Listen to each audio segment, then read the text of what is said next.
Assalamualaikum warahmatullahi wabarakatuh. Selamat pagi buat kita semuanya. Yang saya hormati Ibu Kepala Sekolah UPTD SDN 014642 Sifat 4, dan yang saya hormati rekan-rekan sejawat saya yang saya cintai juga. Berawal dari kata Bismillahirrahmanirrahim untuk melaksanakan tugas, yaitu aksi nyata modul 1.4 budaya positif, dengan mengucapkan selawat beri salam kepada Allah Subhanahu wa taala yang mana sampai saat ini diberi kita kesehatan sehingga masih bisa melakukan aktivitas sebagaimana mestinya kita sebagai seorang pendidik di sekolah dasar ini. Juga tak lupa pula saya ucapkan terima kasih kepada Ibu Bapak Guru untuk berkenan hadir membantu saya melaksanakan tugas dari CGP.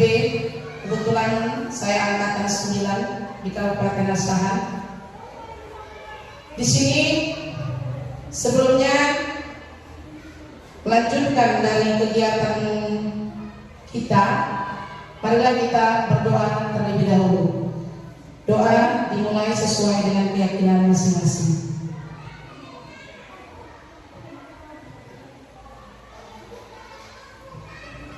Doa selesai. Terima kasih. Di sini saya akan memaparkan modul 1.4 budaya positif. Yang kita ketahui, mungkin kita ketahui bahwa budaya positif yaitu disiplin. Kita akan lari pikiran kita ke kata-kata disiplin. Disiplin mungkin kita akan memaknai dengan sesuatu peraturan yang harus kita patuhi, yang apabila tidak kita patuhi akan mendapatkan hukuman, dan apabila kita patuhi mungkin bisa jadi kita mendapatkan hadiah atau semacamnya. Tetapi di sini kita akan menghapus, yaitu memori kita mengenai disiplin yang ujungnya ada sanksi atau hukuman. Di sini budaya positif yang akan kita kembangkan itu akan menjadi yaitu keyakinan yang ada pada diri anak-anak yang nanti awalnya kita akan kembangkan di dalam kelas kita masing-masing terlebih dahulu, yaitu keyakinan kelas, namanya keyakinan kelas, yang itu diambil dari nilai-nilai kebajikan. Nilai-nilai kebajikan itu kita ambil dari mana, Ibu? Nilai-nilai kebajikan itu tercantum dalam profil pelajar Pancasila. Kita ketahui bahwa profil pelajar Pancasila yang pertama yaitu beriman dan bertakwa kepada Tuhan Yang Maha Esa. Yang kedua, berakhlak mulia, berkebinekaan global, mandiri, ada kritik, ada berpikir kritis. Di situ tertanam yaitu nilai-nilai kebajikan di yang akan kita tuangkan nanti di keyakinan kelas kita. Jadi di sini disiplin positif itu saya ambil pengertiannya yaitu suatu pendekatan untuk menerapkan disiplin dari dalam diri anak tanpa hukuman dan hadiah. Jadi disiplin positif itu pendekatan kita terhadap anak-anak, bukan hanya kita membuat suatu tidak boleh ribut di dalam kelas, tidak boleh ini. Nanti kalau ribut kamu dapat sanksi ini. Tidak seperti itu. Jadi dari disiplin positif, kata-kata disiplin positif tersebut kita akan tuangkan nanti di keyakinan kelas kita dari nilai-nilai kebajikan. Sini ada nilai kebajikan dan keyakinan kelas. Keyakinan kelas itu bersifat universal, yang mudah diingat dan dipahami dan memiliki motivasi intrinsik. Motivasi intrinsik itu yang ada dalam diri anak. Jadi keyakinan kelas yang kita buat nantinya itu kita tanya kepada diri anak masing-masing, bukan dari kita. Karena kita ketahui anak-anak itu, ibu-ibu, bapak, bahwa anak-anak itu adalah sesuatu makhluk yang unik, banyak keunikannya. Ada yang dianya suka jahil, ada yang sukanya kalau belajar itu jangan ada yang ribut, ada yang suka kalau dia itu belajar kesana kemari, tapi dia paham gitu. Jadi masing-masing anak-anak itu memiliki karakter. Jadi budaya positif di sekolah ini mau kemana kita bawa? Yaitu membentuk karakter murid kita, karakter guru kita, karakter visi. Bisa membentuk visi dan misi sekolah kita. Jadi dengan bukan hanya kita sebagai guru yang ingin sekolah kita ini maju, tetapi anak-anak juga harus ada dukungan.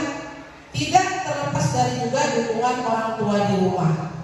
Kita menerapkan, kemarin saya sudah menerapkan yaitu 5S, yaitu senyum, sapa, salam, sopan, santun. Jadi saya terapkan di sekolah terhadap anak-anak.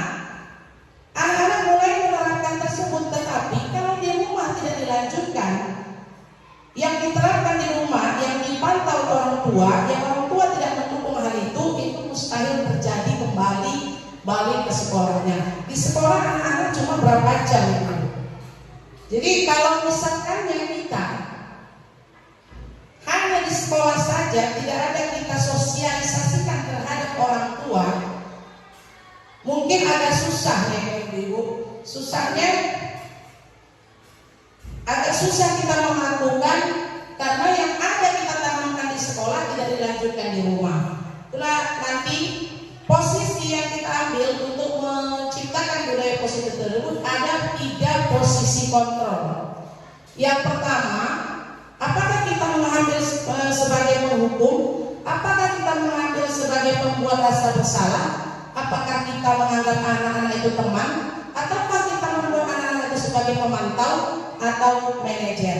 Di sini ada video. Nanti ada video yaitu bagaimana posisi yang kita ambil. Yang keempat, motivasi manusia.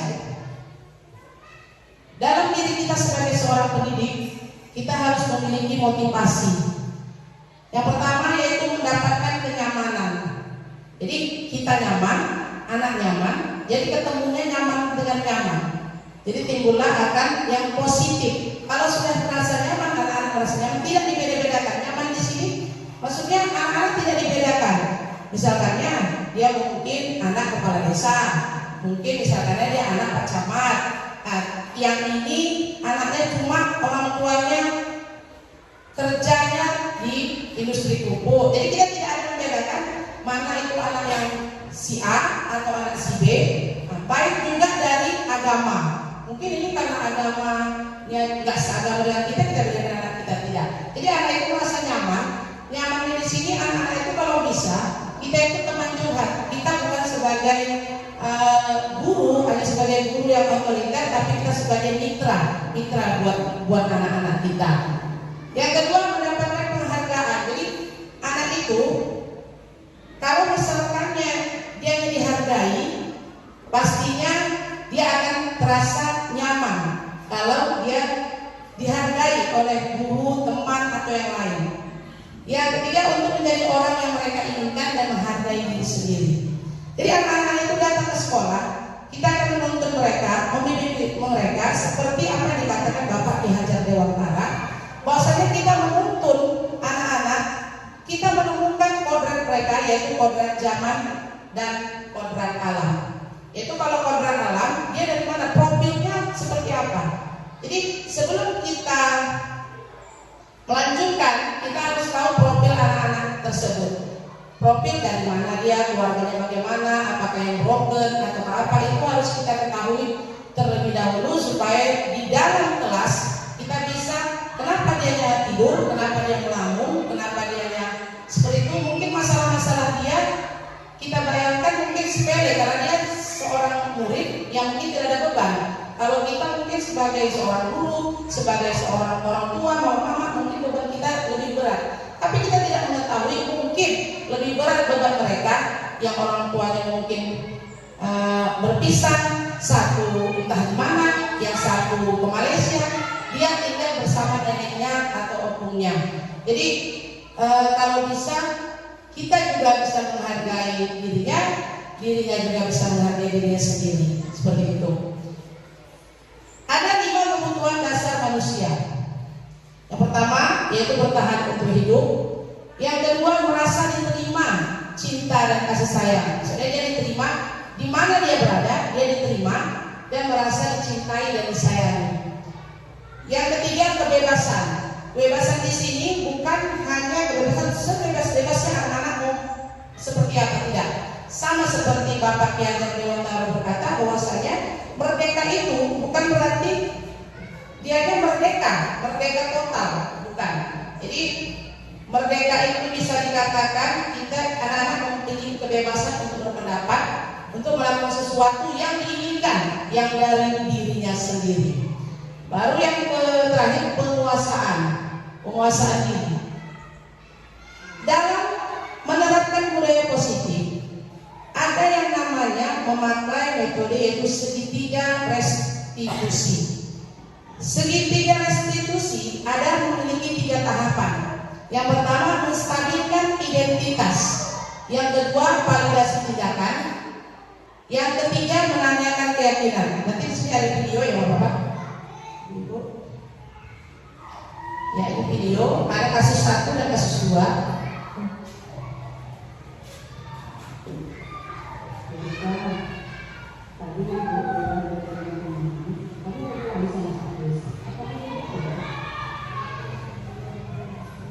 Di sini yang pertama,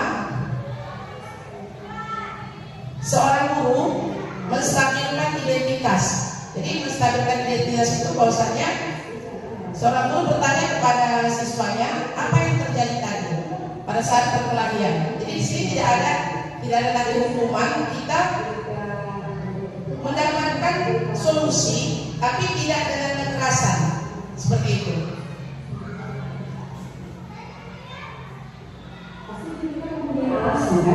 Karena berbuat demikian, ibu sangat menghargai apa yang Ibu lakukan. Ibu tidak sampai berbuat. Di sini mereka berkelahi dengan Hafiz karena Julika diejek oleh Hafiz orang tuanya. Sesuai dengan pilihan.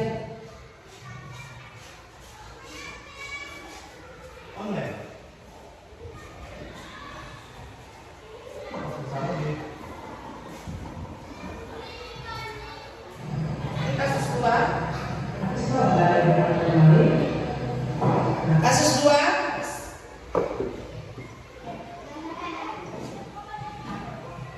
si Hafiz anak kita yaitu waktu dalam pembelajaran bahasa Indonesia dalam kelas, anak kita bermain setik. Jadi waktu bermain setik, saya tidak langsung menegurnya dan meminta Hafiz untuk datang ke kantor dan saya membuat segitiga restitusi. Yang pertama menstabilkan, menanyakan kenapa dia seperti itu. Yang kedua validasi tindakan. Saya tanya kenapa dia melakukan seperti itu. Ternyata si Hafiz tadi kalah main setik di jam istirahat. Jadi dia penasaran kenapa dia bisa kalah dengan si Panggan. Jadi di situ adalah kita memvalidasi tindakan kita. Yang terakhir menanyakan keyakinan kelas, karena sebelumnya kita sudah membuat keyakinan kelas kita bahwasanya di situ saling menghargai dan menghormati. Nanti dia telah melanggar keyakinan kelas, saling menghargai dan menghormati di sekolah maupun di dalam kelas.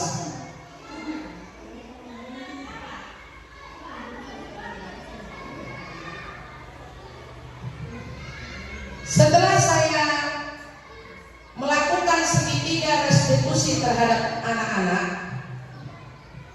itu membuat mindset pola pikir saya berubah selama ini.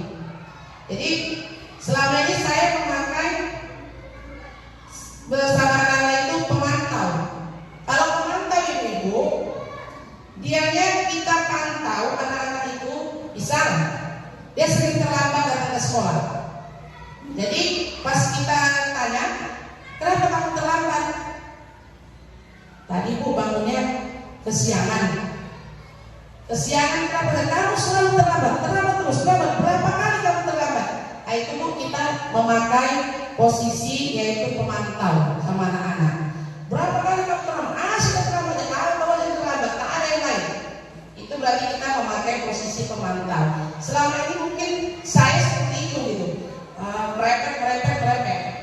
Jadi yang posisi yang tadi ada kita ini 5 posisi kontrol tadi kan ada Bu, ada penghukum, ada pembuat rasa bersalah, ada teman, pemantau dan manajer yang seperti tadi saya katakan. Jadi yang mana tadi yang segitiga restitusi tadi? Yang segitiga restitusi tadi dia memakai yaitu posisi kontrol manajer, yaitu bertanya terlebih dahulu, menstabilkan identitas dulu, mendinginkan hati anak-anak, menanya kenapa seperti itu, baru bertanya, memvalidasikan tindakan kita. Tindakan kita apa? Apakah kita tanya, apakah tadi itu baik? Apakah baik untuk dirimu sendiri? Apakah itu merugikan dirimu dan orang lain? Mungkin kamu kan merasa senang atas perbuatanmu, tetapi apakah kamu tidak tahu itu merugikan orang lain? Seperti itu Bu. Jadi yang lainnya juga yang terakhir menanyakan keyakinan. Sekarang setelah saya mempelajari yaitu 5 posisi kontrol, ternyata yang paling ideal yang harus kita gunakan yaitu posisi manajer.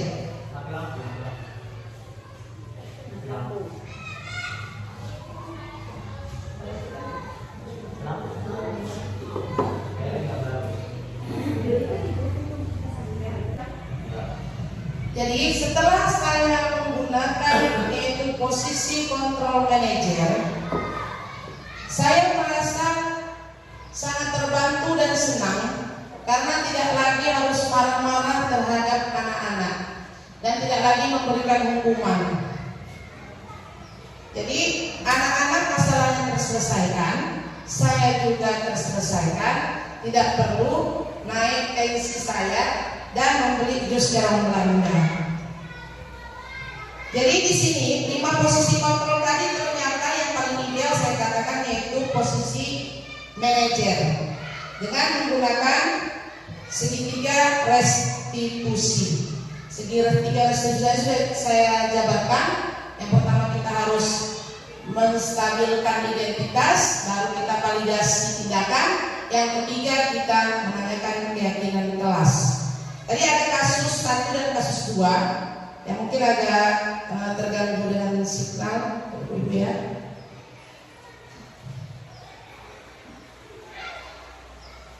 Sebelum mempelajari yaitu modul 1.4, saya tidak pernah menerapkan segitiga restitusi. Karena apa Ibu? Saya mengenal segitiga restitusi ini di CGP. Selain dari itu saya tidak pernah mendengarnya. Sama seperti penuturan dari Bapak fasilitator kami bertanya kepada kami, apakah Ibu pernah mendengar segitiga restitusi sebelumnya? Kami jawab tidak. Betul kata Bapak fasilitator. Karena apa? Karena beliau juga menemukan ini ketika di guru penggerak. Jadi kami juga mengenal segitiga restitusi di CGP ini. Jadi setelah mengenal ini, saya lebih rileks menghadapi yaitu murid-murid saya. Namun begitu pun dalam menghadapi murid yang melakukan kesalahan, saya pernah menginginkan suasana dengan metode ceramah, tetapi kurang efektif, hanya ceramah. Salah satu contoh di kelas saya yaitu anak saya Hafiz, seperti selalu aktif. Jadi mungkin itulah keunikan dari anak-anak kita, aktif di antara yang lainnya. Setelah melakukan 5 posisi kontrol, ada juga yang saya pelajari di modul 1.4 ini, yaitu mengenai nilai-nilai yaitu guru kita sebagai seorang guru. Nilai-nilainya apa saja Ibu? Nilai dan peran guru penggerak itu yaitu di sini kita sebagai guru harus mempunyai nilai dan peran agar dapat menuntun tumbuh didik kita yang berpihak pada murid. Seperti Bapak Ki Hajar Dewantara mengatakan, kita harus berpihak kepada murid. Berpihak kepada murid bukan berarti anak-anak kita jadikan raja atau ratu, tetapi apa yang menjadi dukungan yang butuh untuk anak-anak, kita akan mengikutinya. Seperti saya sudah melaksanakan, kalau misalkannya dalam metode yaitu seni, anak-anak menggambar. Biasanya kalau udah terbiasa itu anak-anak kan tema apa gitu. Kalau misalnya saya buat temanya itu misal gambar rumah ibadah masing-masing seperti itu. Tapi mereka bertolak belakang dengan hatinya, dengan dirinya sendiri. Jadi setelah saya perhatikan, hasilnya tidak baik gitu. Hasilnya tidak baik. Jadi saya katakan gambar bebas sesuai apa keinginan hati. Keinginan hati yang ada di hati kalian, ternyata hasilnya lebih baik dari yang saya menentukan tema seperti itu. Jadi ada perubahan yang kita alami setelah kita melakukan, yaitu berpihak terhadap anak-anak. Kita tidak hanya kita yang menentukan, tapi kita tanya kepada anak-anak. Keyakinan kelas juga seperti itu. Semalam sudah membuat yaitu keyakinan kelas. Sebelumnya sudah membuat keyakinan kelas. Keyakinan kelas harus kita tanyakan kepada anak-anak. Saya membagikan sticky notes satu orang satu dan diletakkan ke depan. Kenapa? Karena ada yang ditanya pada hati anak-anak, bagaimana maunya, bagaimana apa yang harus kita buat keyakinan kelas kita ini sehingga kelas kita merasa nyaman dan menyenangkan. Jadi kalau udah kelasnya tidak nyaman dan menyenangkan, anak-anak malas untuk datang ke sekolah. Jadi kalau misalkan sudah menyenangkan dan kita menjadi orang yang dikangen-kangeni oleh anak-anak, mungkin contohnya ibu kepala sekolah kita selalu dikangeni sama anak-anak seperti itu. Jadi anak-anak mungkin ada yang mau dilihat anak-anak tersebut untuk datang ke sekolah. Seperti kita juga bisa membuat metode-metode seperti ala-ala peraga yang ada di dinding. Mungkin anak-anak lebih tertarik gitu, oh besok aku mau lihat ini. Saya sudah menerapkan yaitu papan perasaan. Papan perasaan. Jadi anak-anak datang dari rumah, anak-anak itu perasaannya seperti apa? Sedih atau apa? Jadi sudah dimasukkan, nanti kita refleksi terhadap anak-anak. Kenapa dia bersedih? Ada macam-macam anak-anak. Nggak dikasih jajan lebih, nggak diantar, nggak di jalan atau apa sebagainya. Jadi setelah pulang, anak-anak juga mengisi kembali nih perasaannya di mana. Apakah perasaan anak-anak itu ada di senang, sedih, kadang sedih. Kenapa Bu? Tadi saya nggak sempat waktu belajar kelompok, saya nggak kasih kesempatan Bu, jadi saya sedih seperti itu. Itu salah satu kekurangan dari saya selaku pendidik. Seperti itu ibu-ibu. Jadi budaya positif itu memang harus kita terapkan supaya sekolah kita lebih menyenangkan dan misi sekolah kita tentunya akan tercapai. Ya, sebelum kita lanjutkan, kita ice breaking dulu ya ibu ya. Boleh?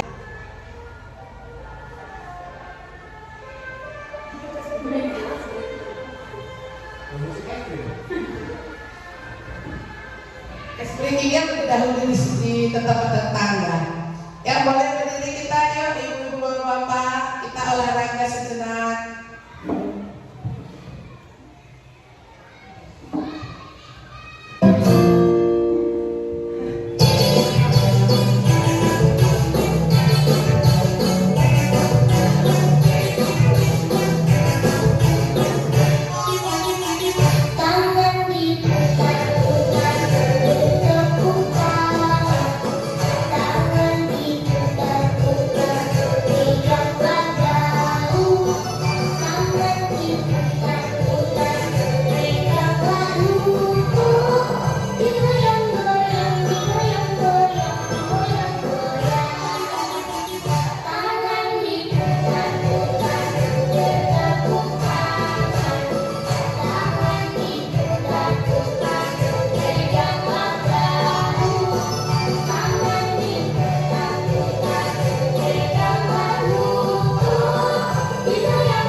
Terima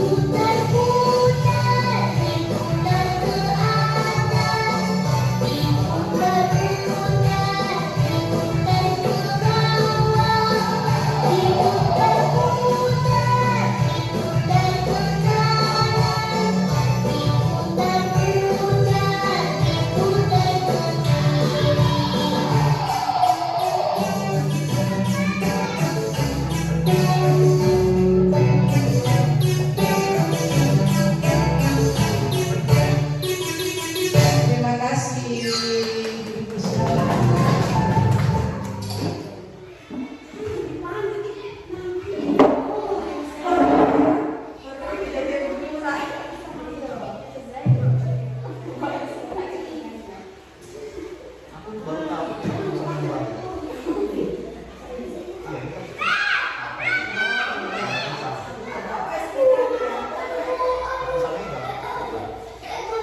Ya ibu bapak kita udah olahraga tadi, olahraga sambil ice cream, yaitu ngos-ngosan juga ya, karena dalam rangka olahraga.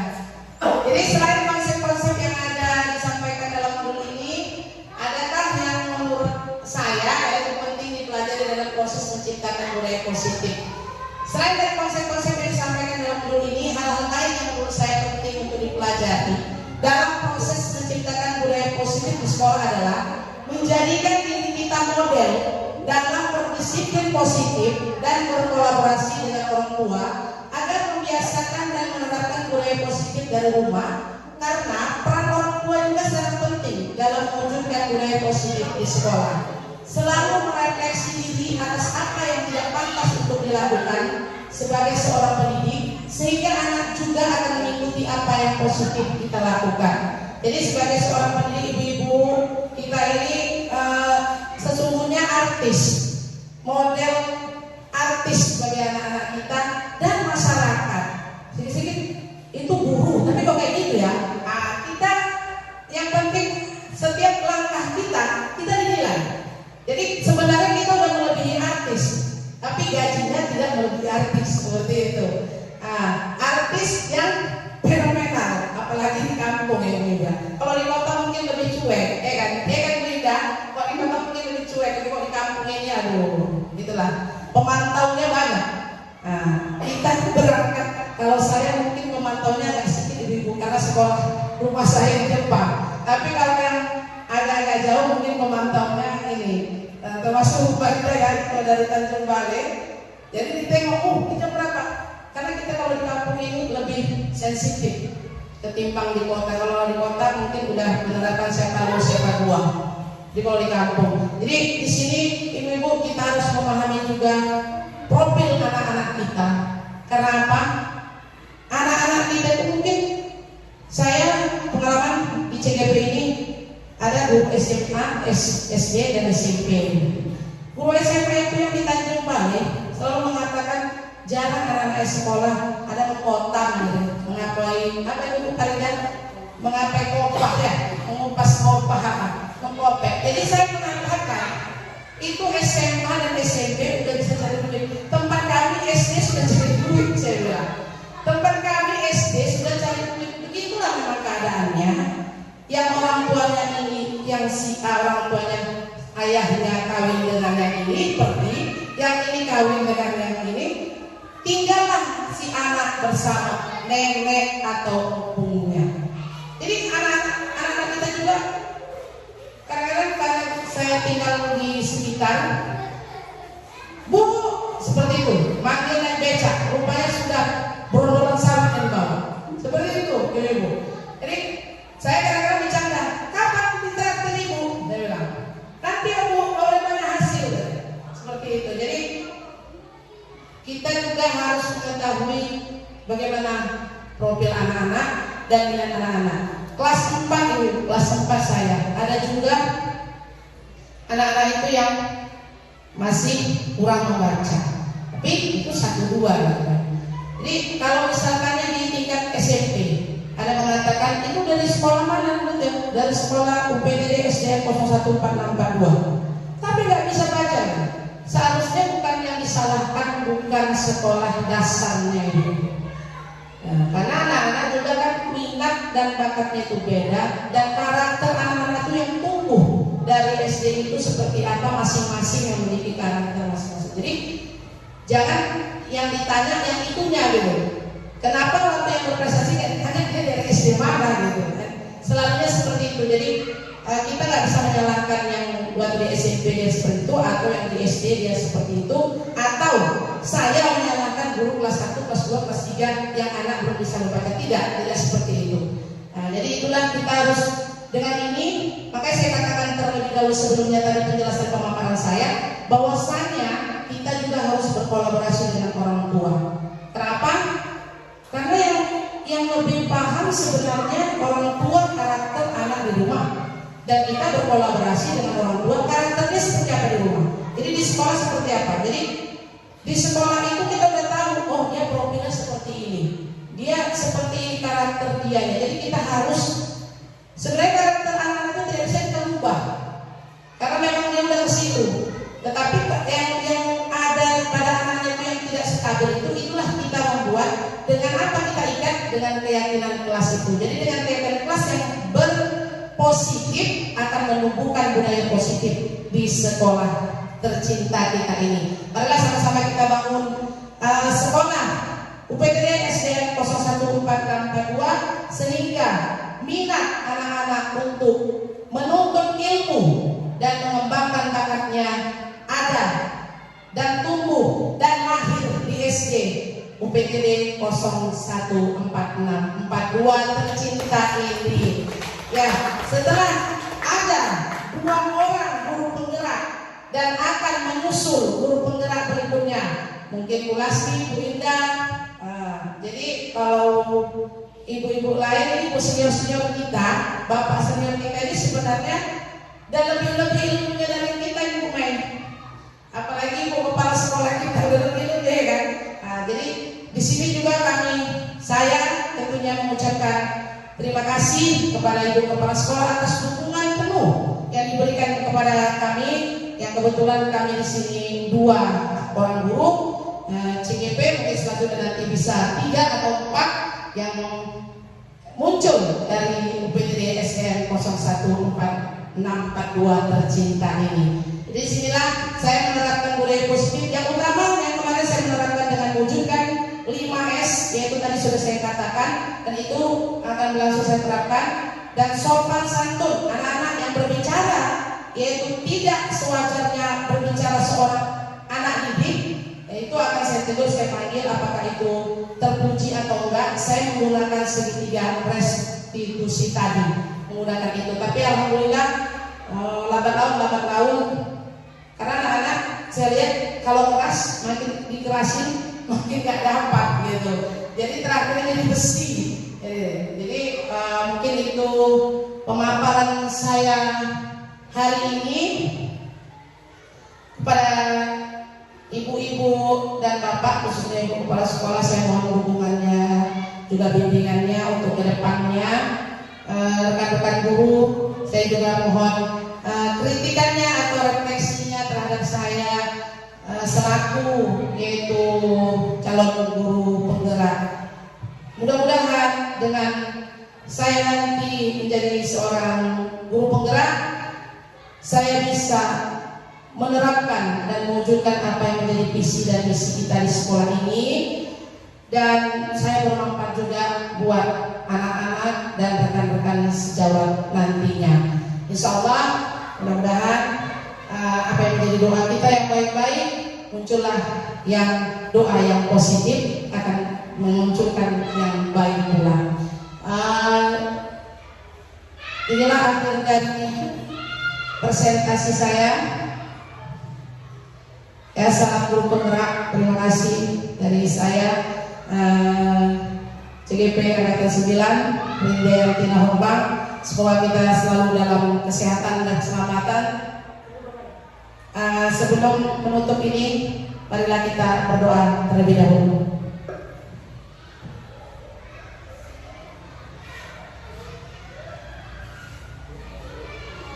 Doa selesai, saya ucapkan ribuan terima kasih yang tak terhingga yang telah membantu saya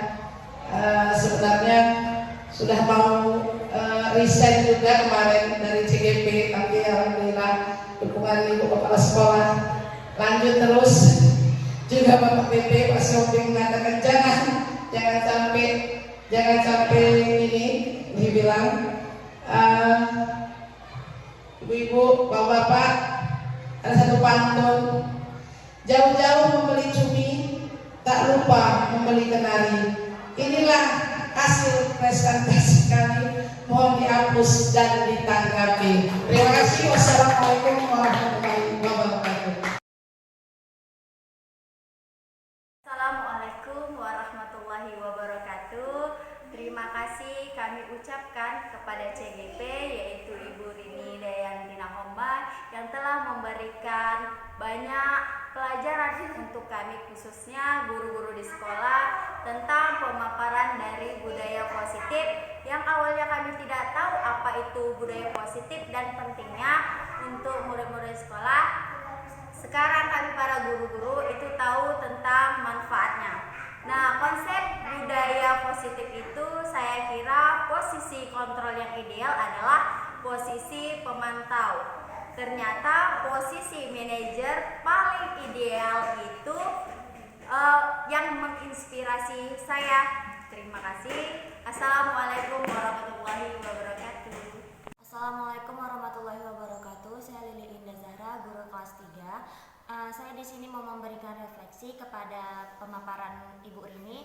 Jadi setelah saya mendengarkan pemaparan dari Ibu Rini, saya jadi merasa tahu dan saya itu merasa sangat bersyukur karena dengan adanya pemaparan Bu Rini tentang budaya positif itu, saya jadi tahu bagaimana caranya saya itu untuk menerapkan budaya-budaya positif terhadap murid yang ada di kelas saya. Karena selama ini saya merasa budaya positif itu belum banyak terlaksana oleh saya. Jadi setelah saya mendengarkan pemaparan dari Bu Rini, saya jadi tahu apa-apa yang harus saya lakukan. Contohnya seperti tentang komunikasi terhadap murid, terus itu juga bagaimana kita untuk membuat komitmen terhadap murid dan apa-apa aja komitmen yang harus kita terapkan di dalam kelas, seperti itu. Jadi saya rasa dengan adanya pemaparan itu saya menjadi lebih tergerak lagi, ingin menerapkan hal-hal baik seperti itu. Terima kasih. Assalamualaikum warahmatullahi wabarakatuh.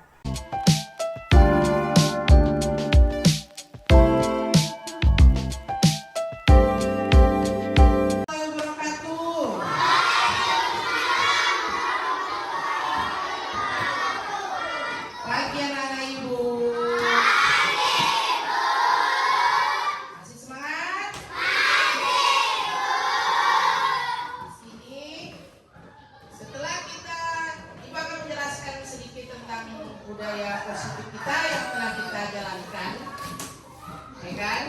Nah, Ibu sudah menerapkan yaitu untuk budaya positif dengan cara apa ya, sampai ingat?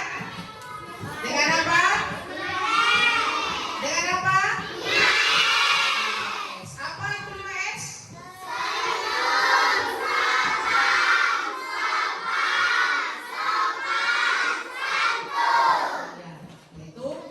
Senyum, salam, sapa, sopan, santun. Ya, sudah mulai diterapkan kan?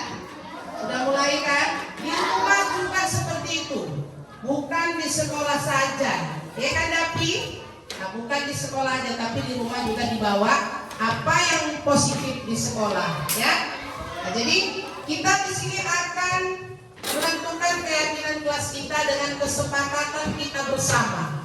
Bukan ibu aja, bukan ibu, kamu dilarang begini, ini begini, bukan ibu aja, kan? Tapi yang ada di kelas ini berarti itu punya kita, ya, berarti itu punya kita. Kita yang sepakati, kita yang membuat keyakinannya, dan kita yang menjalankan, dan kita harus menaati. Dan sebelum kita masuk ke keyakinan, Ibu mau mengingatkan tentang nilai-nilai kebajikan kita. Nilai-nilai kebajikan itu ada tercantum di dalam profil pelajar Pancasila. Siapa yang ingat? Yang pertama apa?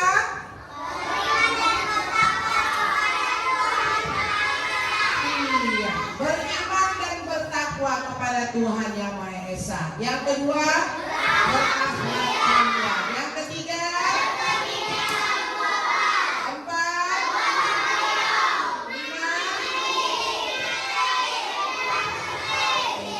Tepuk tangan dulu. Belajar Pancasila, beriman dan bertakwa pada Tuhan yang Esa dan berakhlak mulia, berkebinekaan global, gotong royong mandiri, kreatif dan bernalar kritis. Oke, tepuk tangan sekali lagi.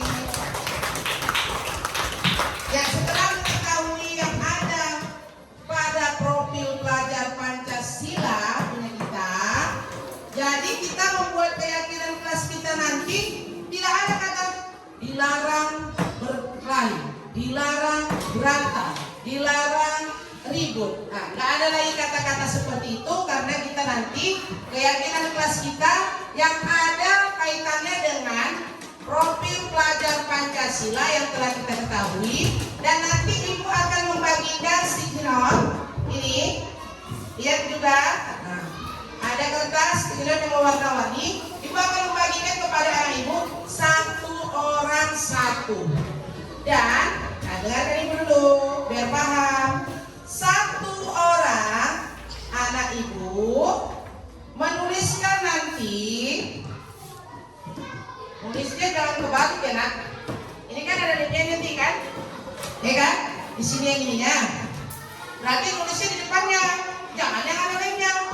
Karena apa? Karena nanti setelah ditulis ini, lemnya ini nanti melengketkan di keyakinan kelas kita di sini. Ya.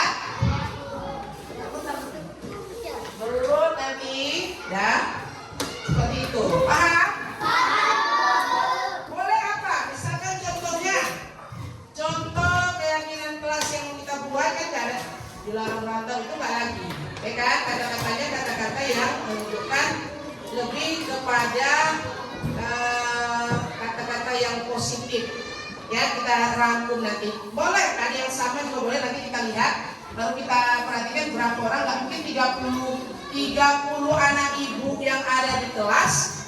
Kan nggak mungkin 30 kita keyakinan nanti setelah kita rangkum. Nanti mungkin ada yang sama dan kita gabungkan menjadi yaitu keyakinan kelas kita.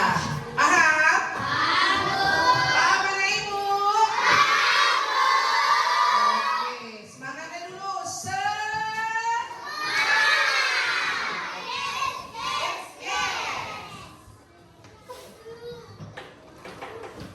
Bagi ya.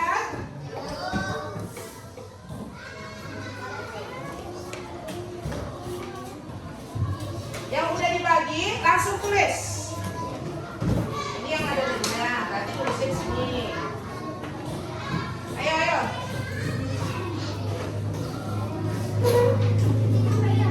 Hah? Ya, enggak, makanya ini. Kamu taruh apa? Taruh di sini.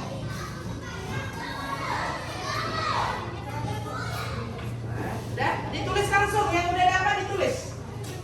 Yang udah dapat ditulis, tulis langsung apa yang menjadi keyakinan kamu yang mau kamu tuangkan yang ada di hati kamu, yang ada di hati anak-anak ibu ya, tidak dari hatinya sendiri, dari diri sendiri. Jangan dilihat orang atau takut sama ibu mau nulisnya gini, nanti takut nanti sama ibu. Enggak. Jadi kita berapa kali ibu atur baliknya.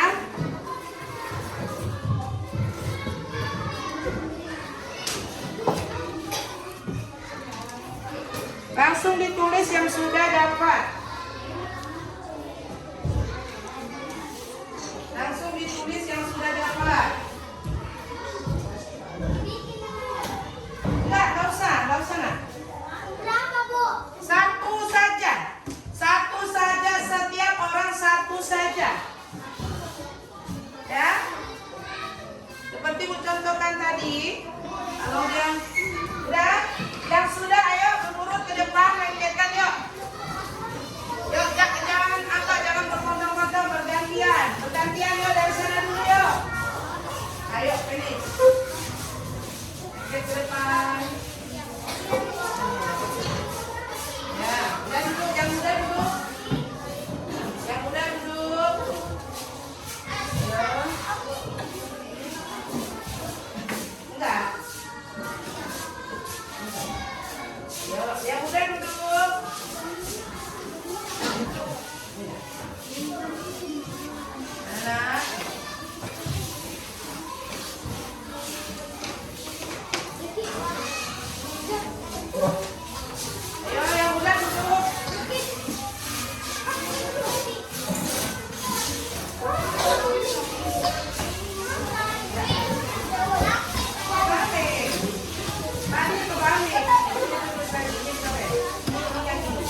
rapi.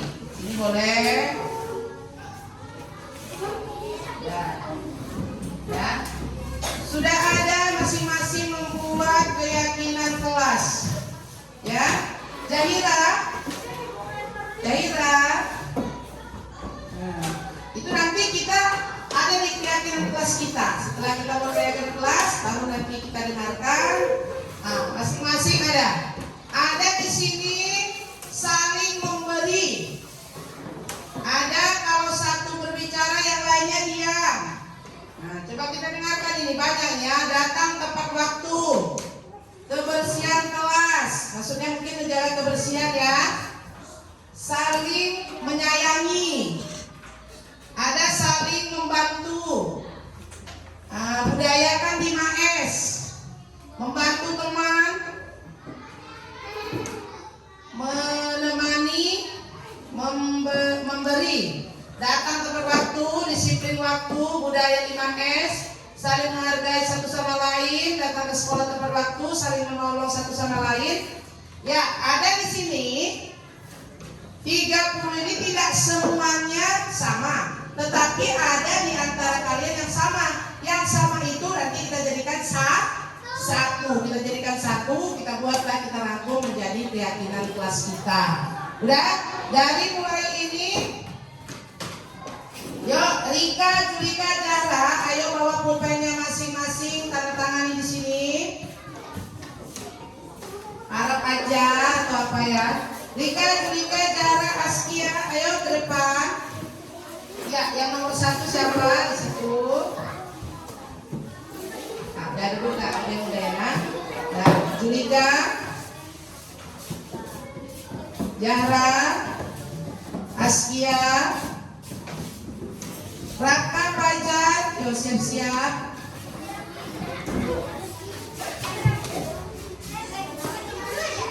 Ya, Raka, Fajar,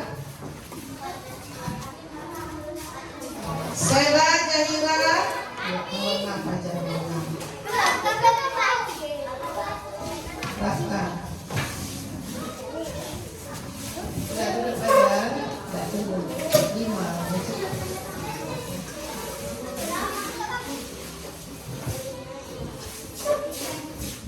Udah, Sela, Zahira. Tengok, Sela, apa? Ini. Zahira, 9. Lihat. Hafiz, Hercules, Pambi.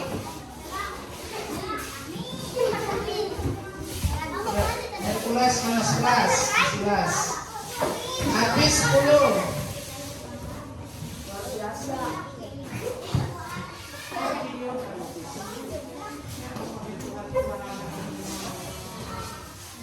Tahun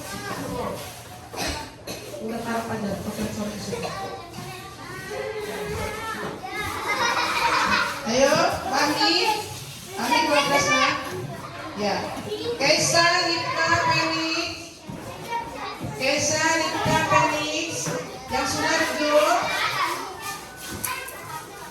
Kaisa, ayo Felix. Kaisa 13.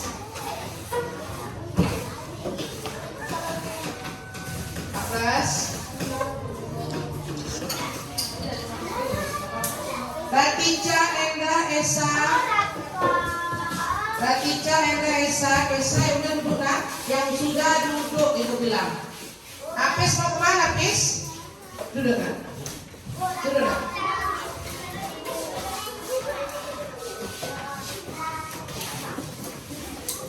Udah? Lanjut, Junaidi, Jaki.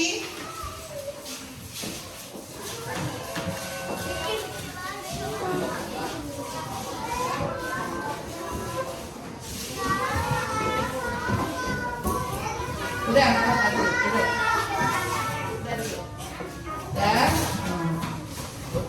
Udah di situ Esa, sudah bahas. Esa.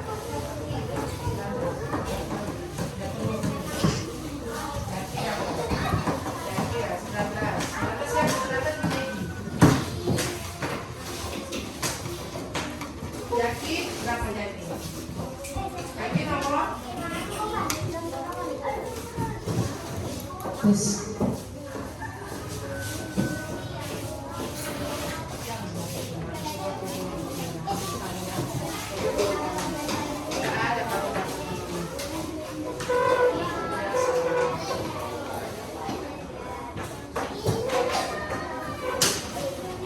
Udah lanjut, Fatir, Aji, Nardi, Ipin. Yang udah duduk langsung ya nak.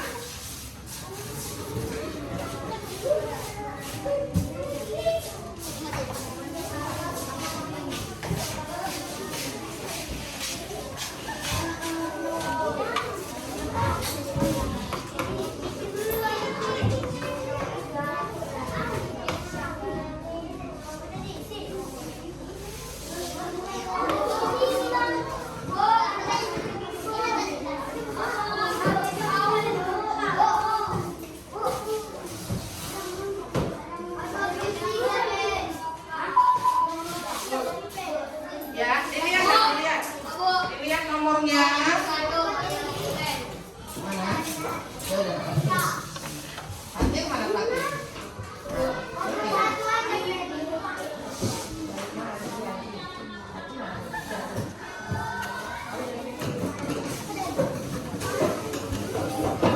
Ya, Arji, Dapi, Rapi Ananda, Rapi Kurniawan,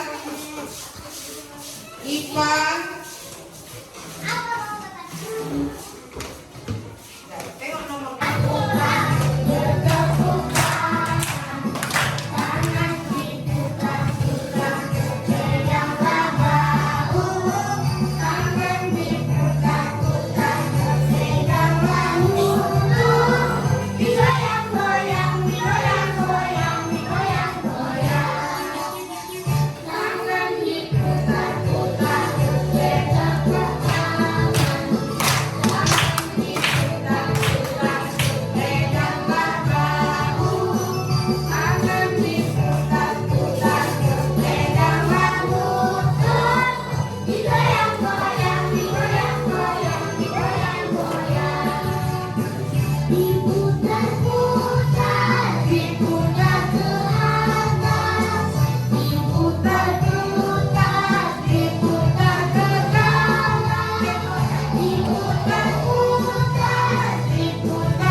Assalamualaikum warahmatullahi wabarakatuh. Nama saya Ratisha Baru Nasution. Saya hari ini membuat keyakinan kelas. Saya merasa senang membuat keyakinan kelas bersama teman-teman saya dan Ibu Rini. Terima kasih. Assalamualaikum warahmatullahi wabarakatuh. Assalamualaikum warahmatullahi wabarakatuh. Nama saya Aji Saputra.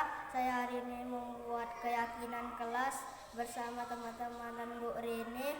Saya Saya melakukannya tanpa paksaan dan senang. Wassalamualaikum warahmatullahi wabarakatuh.